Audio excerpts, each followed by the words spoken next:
Okay, I'm Praxian from the realm Hakkar, and I'm here to give you a little instruction on how to do a Demonology Warlock rotation or spell casting priority system.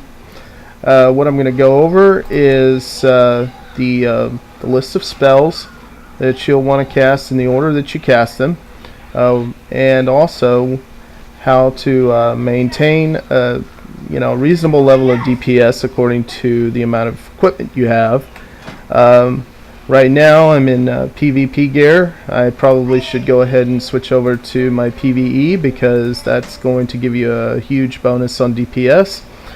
I have a couple of epics, as you can see, that some of them have been made, others have been dropped, and others I have found through grinding rep, and even some trinkets that I picked up in heroics and one in Baradin's Baradin Hull trinket. So let's go ahead and get started, and I'll show you exactly when you're doing these things. If you have something like recount, which I have here integrated in my UI panel, you'll want to reset it because the DPS numbers will be contaminated by the previous DPS numbers that you get. You also may want to sort of customize your panel. Let's see how to do that. Sometimes I forget how to do this.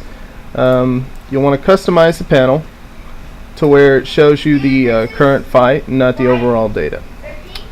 Okay, let's get started. Right now I have two different bars that I work off of. This is my bar that I use when I'm doing trash pulls in dungeons, and even when I'm get to the last boss. Sometimes it's basically my normal routine that I follow. As you can see, there are some buttons there. One's called as a macro called T dot, and that macro basically has, let me go pull that up so that you can read the contents of this macro. This macro is a cast sequence reset macro. Basically resets it casts all my dots, but it resets after combat or target or 10 seconds. That's what that combat/target/10 means. And for the Warlock, it's Demonology, Curse of the Elements, Corruption, Bane of Agony, and Immolate, which basically throws my dots on the target. But while I'm doing that, some of these other spells that you can see,